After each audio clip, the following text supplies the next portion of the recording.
Well, Jack, there's something about third periods and the Edmonton Oilers at MSG. 100%. Pleased to be joined by Sportsnet's Jack Michaels as the Oilers defeat the New York Rangers 4-3. It really was a carbon copy of a third period from November 26, 2022. Well, we're in New York City, and one of the legends of New York City is the great Hall of Fame baseball catcher Yogi Berra for the New York Yankees. As he would say, it was deja vu all over again. And Edmonton found a way, not only in back-to-back years at Madison Square Garden, but on back-to-back nights. In fact, it's only the third time in the history of the franchise that the Oilers come from behind in the third period on consecutive nights.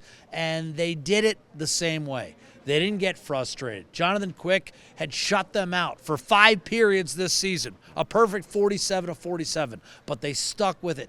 Even on the goals, they were patient. They waited for lanes to operate. They waited for seams to develop in the slot, and they got to Jonathan Quick. And once they did, it was similar to last night against New Jersey. 4 goals in a span of 6:45.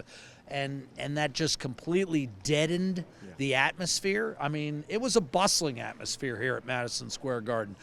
This is the best team by winning percentage that Edmonton beat tonight. Nothing against Jersey, nothing against Winnipeg, nothing against Seattle. But this is a team on a different level. Go ahead, Adam. You can come on. And we're live. We're good. He scored a big goal as part of the 2 comebacks. That's Adam Ernie, and who grew up a Ranger fan. Yeah. And yet it was the Rangers who once again, as the Devils were, overwhelmed by Edmonton's persistence.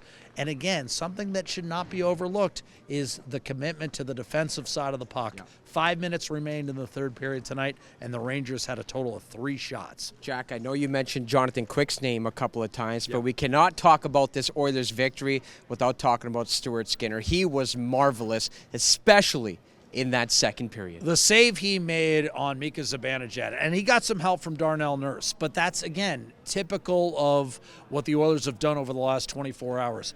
Up and down the lineup, contributions, both goaltenders, all 4 lines contributing, and Edmonton ends up pulling out 2 team wins that have the same kind of effect, in my opinion, or could have the same kind of effect as the come-from-behind win at Madison Square Garden last year. You'll recall the Oilers were 20 minutes away from being under 500. Yeah. The noise would have gotten louder.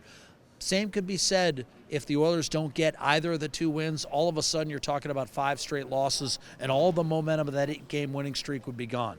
Not after those back-to-back wins. Instead, Edmonton goes into the break at 500 with a new resolve and a new understanding that what they've done at both ends of the ice will pay off if they stick with it. All right, Jack, we know Sam Gagner is waiting ever so patiently, but you can walk on through the shot. No problem at all, Sam. Like, he's too kind of a man. He had 2 assists in the come-from-behind win. So, look, that's why he's a fan favorite. Absolutely. He can fall out of bed and score. And that's what Sam Gagner does, and that's what the entire team did. Adam Ernie, first game in the lineup since November the 28th, he scores. It was a big night. Evander Kane hadn't beaten a goaltender since November the 28th. He scores one of the back-breaking goals against Jonathan Quick. This was a team effort, not just tonight, but also last night in New Jersey. Sam, I do encourage you to walk through because I got one more question for Jack. Jack, that second line. Seriously, go. Just go on through. Forever. We've got ushers. Hurry up. Ryan McLeod. Yes. Leon Draisaitl. Yes. And Warren Foegele. What is working so well with that line? Well, I think what you have is Draisaitl's power combined with the speed on the flanks of Foegele and McLeod. Ryan McLeod has played his 2 best games, I think, back-to-back as an Edmonton Oiler, and Warren Foegele. You talk about another guy who was waiting to contribute in a big moment. That was his 2nd goal in 25 games. Jack, I appreciate your time as always. For Jack Michaels, Paige Martin, Cam Moon, Bob Stauffer, everyone else involved you're gonna with get Oilers out Plus of this building. Wrap and it up. Oilers TV. Merry Christmas, everybody. We'll see you in California.